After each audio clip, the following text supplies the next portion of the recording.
নমস্কাৰ মই আব্দুল হান্নান তোমালোকে চাই আছা লাৰ্নিং আসাম 2M আজিৰ এই ভিডিঅ'টোৰ জৰিয়তে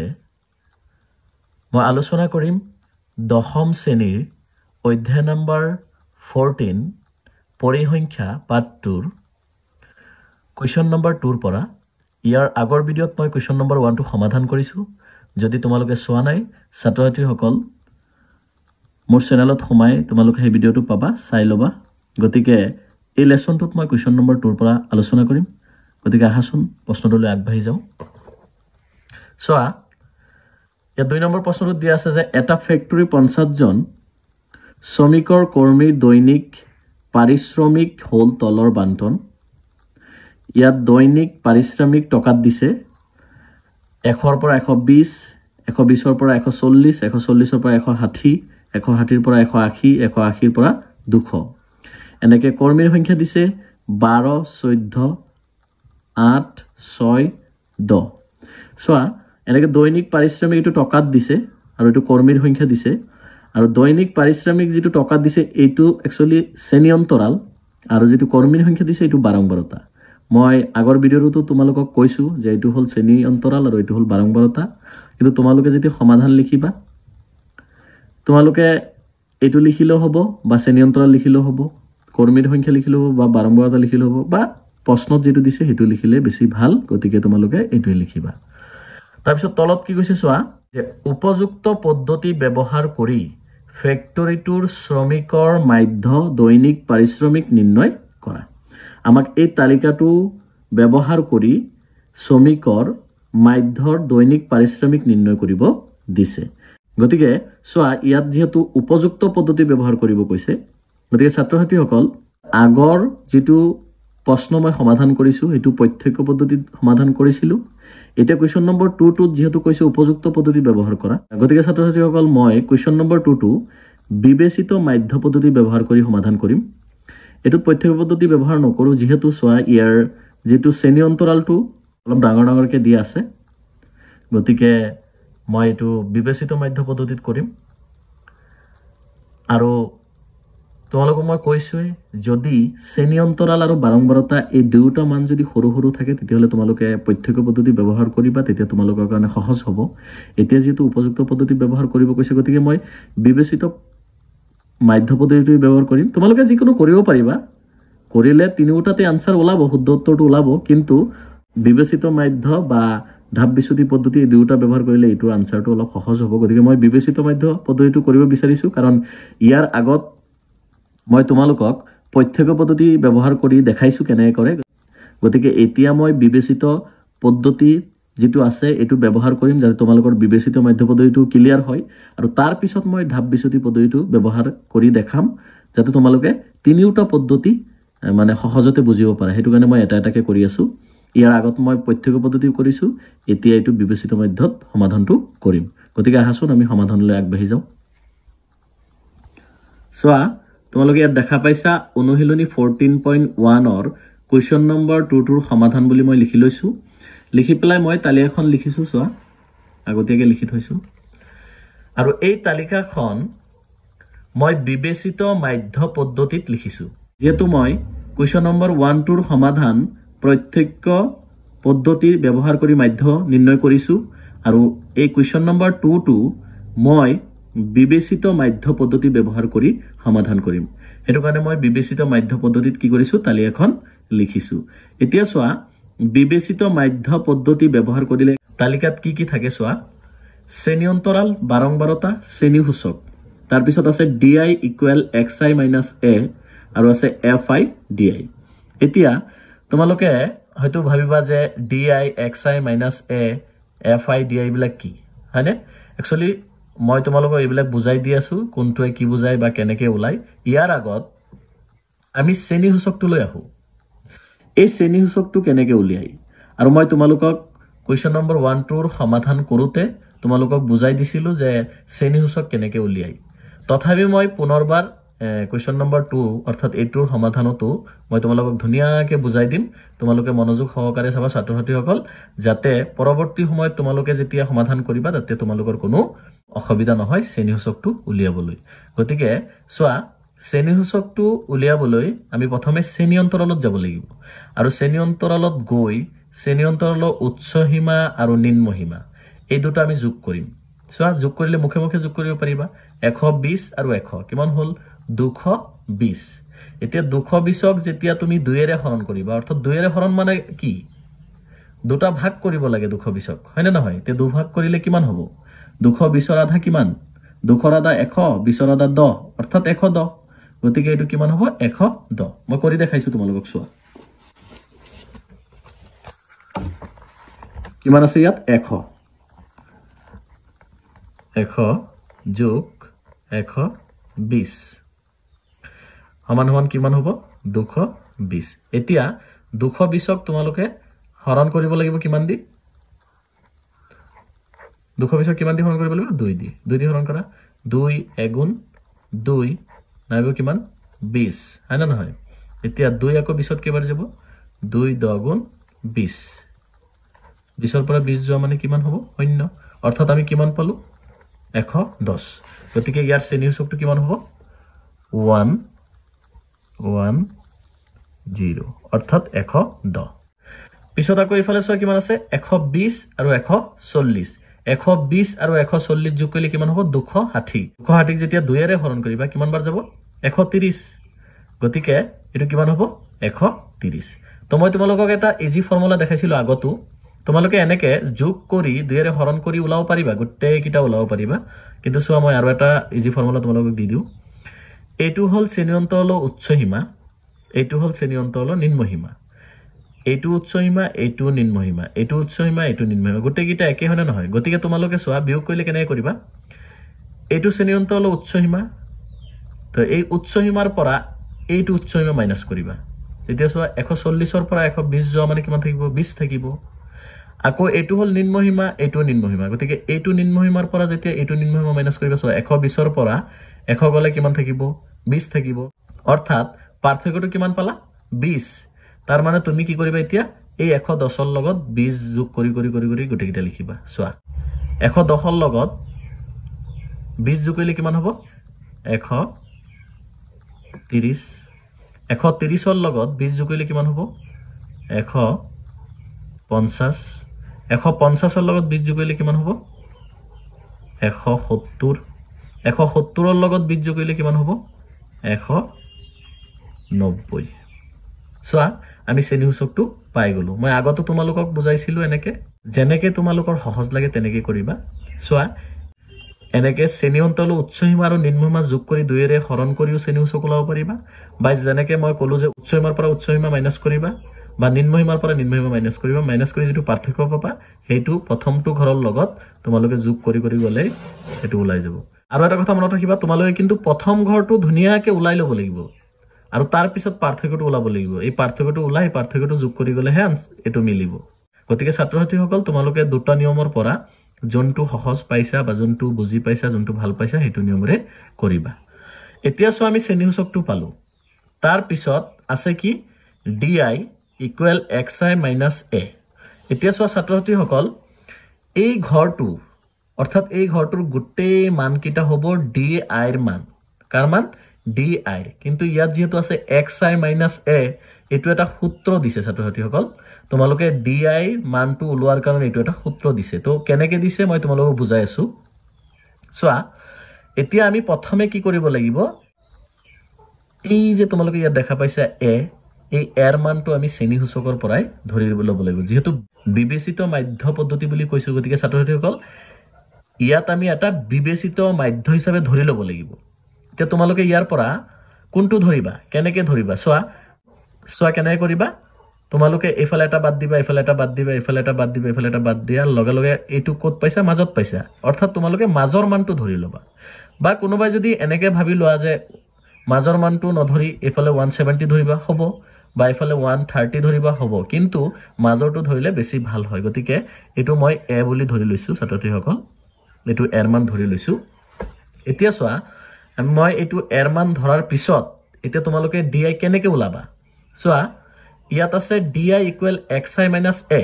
আৰু এই গোটেই ঘৰটো কাৰ মান গোটেই কিটা xi ৰ মান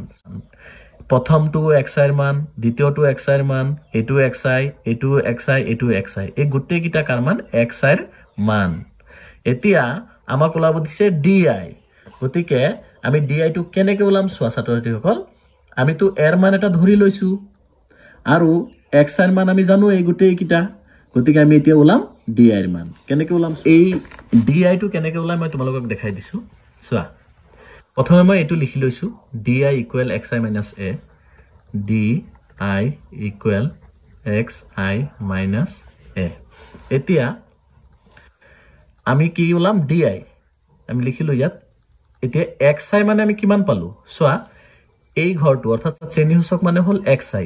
এই ঘৰটো যিমান কিটা আছে গোটেই কিটা হল xi ৰ মান এতিয়া প্ৰথমে কিমান আছে 110 আৰু 110 ক আমি ক'ত পাতিম এই xi ৰ জায়গাত পাতিম সোৱা xi ৰ হলনি আমি পাতিম 110 মাইনাস এৰ জায়গাত আমি কিমান পাতিম সো আমি এৰ মানটো ধৰি লৈছিলো কিমান ধৰিছিলো 150 গতিকে আমি এটো পাতিম 150 এতিয়া ইয়াত কিমান আছে 150 আৰু ইয়াত আছে 110 আৰু 110 টো কোৰ পৰা পাইছো আমি সো xi ৰ প্ৰথমটো মান হল 110 গতিকে আমি 110 পাতিছো আৰু এৰ মানটো যেহেতু আমি ধৰি লৈছিলো 150 হেতু কাৰণে আমি ইয়াত 150 পাতিছো এতিয়া যদি আমি মাইনাস কৰো 150 ৰ পৰা 110 গলে কিমান থাকিব 40 আৰু 40 টো কিহৰ থাকিব মাইনাসৰ যেহেতু মাইনাসৰ টো কি হৈ আছে ডাঙৰ হৈ আছে ইয়াত গতিকে আমি মাইনাসৰ চিন দিব লাগিব অৰ্থাৎ কিমান ওলাব মাইনাসৰ 40 এতিয়া দ্বিতীয়টো ঘৰ আকৌ কেনেকৈ ওলাইছো যেনেকৈ আমি প্ৰথমটো ঘৰ ওলাইছো যেনেকৈ xi ৰ প্ৰথম মানটো আমি কিমান লৈছো 110 এতিয়া আকৌ xi ৰ মানটো কিমান লম xi ৰ মানটো আকৌ লম 130 কিন্তু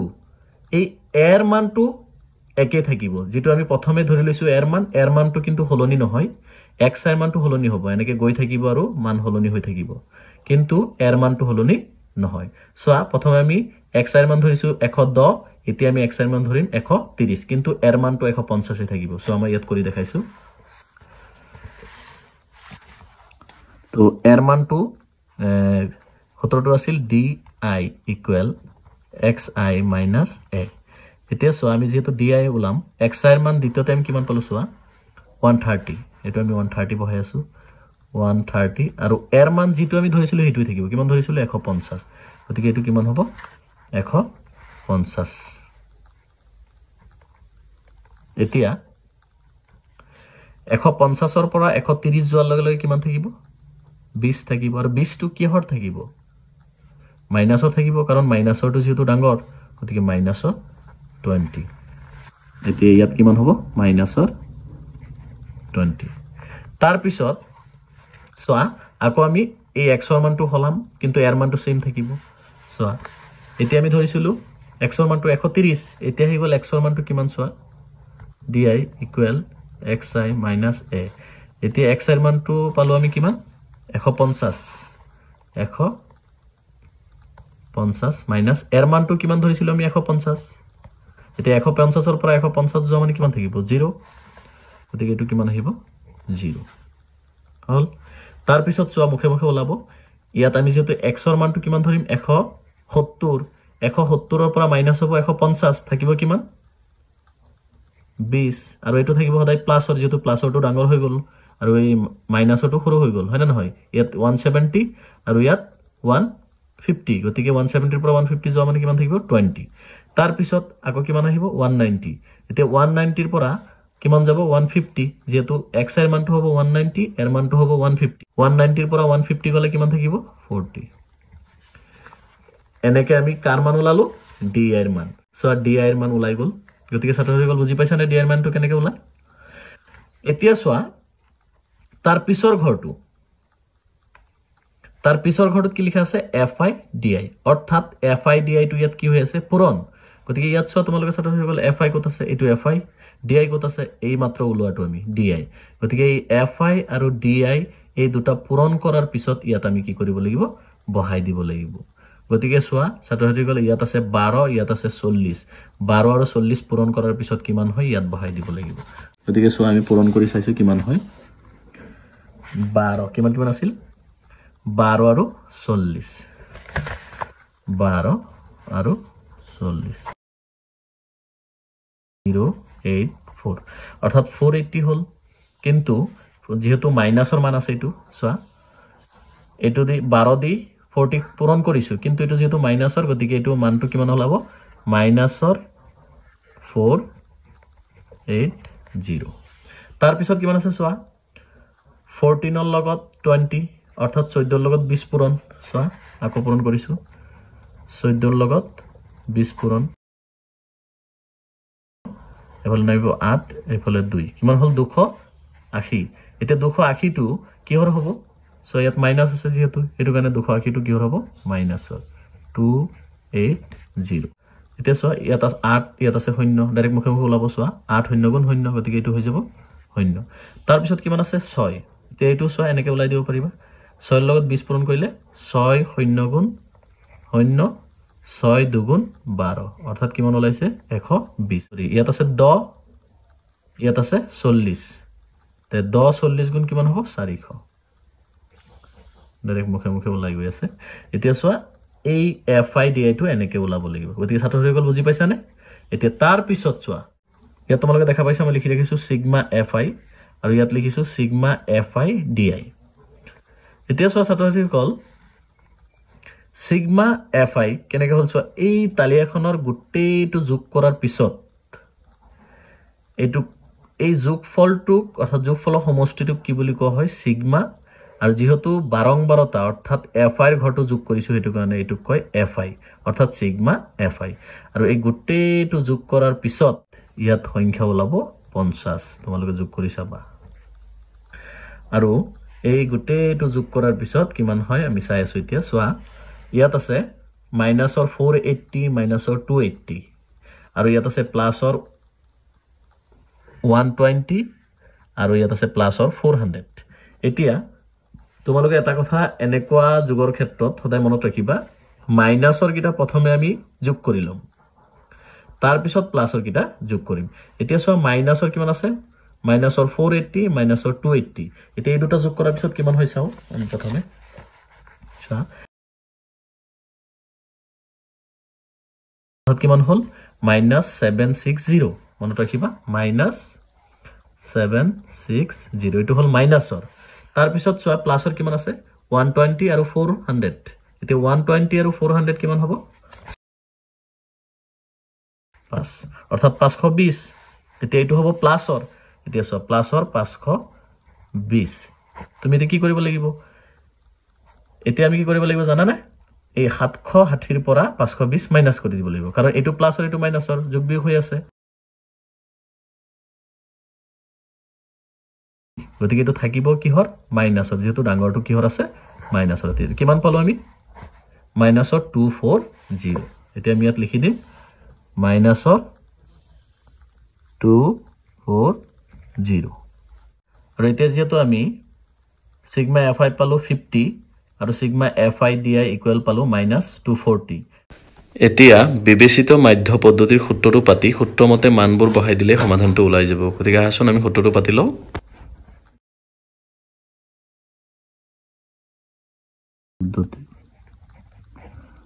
মতে আৰু আমি ধৰি লৈছিলো যে ধৰা হল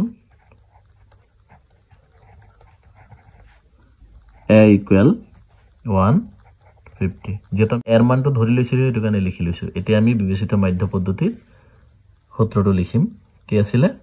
যে x bar equal আৰু মনত ৰাখিবা x bar equal মানে হল মাধ্য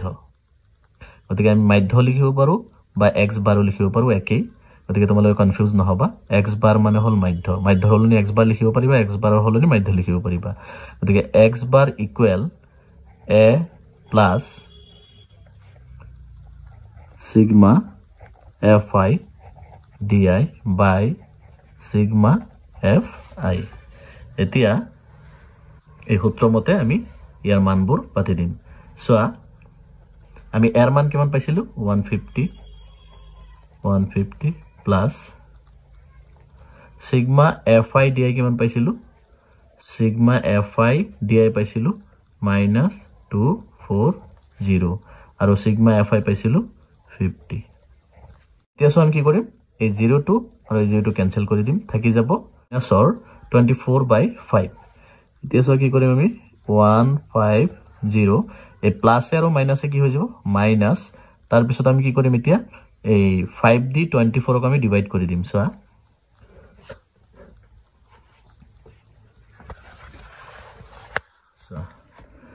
24 ক আমি 5 দি ডিভাইড কৰিম সো 5 দি 24 কেবাৰ যাব 5 দি 24 না যায় 5 দি যাব 5 4 গুণ 20 যাব 5 4 গুণ 20 নাইব কিমান 4 তে 4 তো 5 না যায় গতিকে দশমিক এটা দিয়া দশমিক দিয়াৰ লগে লগে ইয়াত শূন্য বহিব শূন্য বহাৰ লগে লগে ইয়াত কিমান হৈ গল 40 এতিয়া 5 আকৌ 40 যাব না নাই কেবাৰ যাব 5 8 গুণ 40 40 ৰ পৰা 40 গলে থাকিব কিমান শূন্য অৰ্থাৎ আমি কিমান পালো 4.8 গতিকে আমি ইয়াত বহাই দিম 4.8 এতিয়া সোৱা 150 minus 4.8 অৰ্থাৎ 4.8 টু কোৰ পৰা মাইনাস হৈ আছে 150 ৰ পৰা এতিয়া 150 ৰ পৰা 4.8 মাইনাস কৰি দিলে আমি আনসাৰটো পাই যাম এতিয়া সোৱা 150 ৰ পৰা মাইনাস 4.8 কৰিলে ইমান ডাঙৰ কথা নহয় সোৱা তোমালোকে ছাত্ৰসকলে যেটো দশমিক থাকে গতিকে ভয় কৰিব লগা একো কথা নাই মই তোমালোকক দেখাই দি আছো কেনে কৰিবা সোৱা ইয়াত আছে 150 হয় না নহয় আৰু মাইনাস কৰিব লাগে 4.8 যে তোমালোকে এটা কথা মনোযোগ সহকাৰে চাবা ইয়াত কি আছে দশমিক আছে ইয়াত দশমিক নাই হয় না নহয় গতিকে তোমালোকে এই অংকটো যেতিয়া লিখিবা তেতিয়া তোমালোকে এনেকৈ লিখিবা সোৱা 150 এতিয়া ইয়াত দশমিকটো ক'ত আছে 0 ৰ পিছতে আছে হয় না নহয় এতিয়া দশমিকটো ইয়াত দিবা দশমিকটো দি তোমালোকে এটা শূন্য বহাই দিবা বহাই দিয়াৰ লগে লগে ইয়াত কি আছে 4.8 এতিয়া দশমিকটো ক'ত আছে মাজত আছে এই দশমিকটো সিধা কৰি বহাবা এই দশমিকটো সিধা কৰি বহাই লোৱা এতিয়া হুফালে কিমান আছে 8 বাওফালে কিমান আছে 4 এতিয়া তোমালোকে ইয়াৰ পৰা বিয়োগ কৰা সোৱা ইয়াৰ পৰা যেতিয়া এক ধাৰ কৰিবা ইয়াত 10 হ'ব 10 ৰ পৰা এক ধাৰ কৰিলে ইয়াত কিমান হ'ব 10 হ'ব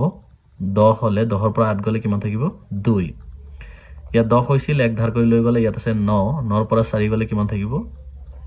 5 আৰু ইয়াৰ পৰা যেহেতু অলৰেডি 1 লৈ গৈছিল ইয়াত আছে 14 আৰু যেহেতু দশমিকটো এক ঘৰ ইফালে আছে ইয়াত দি দিবা অৰ্থাৎ আনসাৰটো পালো 145.2 গতিকে আমি কিমান পালো 145.2 এতিয়া মই প্ৰশ্নটো যেহেতু কৈছিলে যে ফ্যাক্টৰীটোৰ শ্ৰমিকৰ মাধ্য দৈনিক পাৰিশ্ৰমিক নিৰ্ণয় কৰা আমি লিখিম এতেকে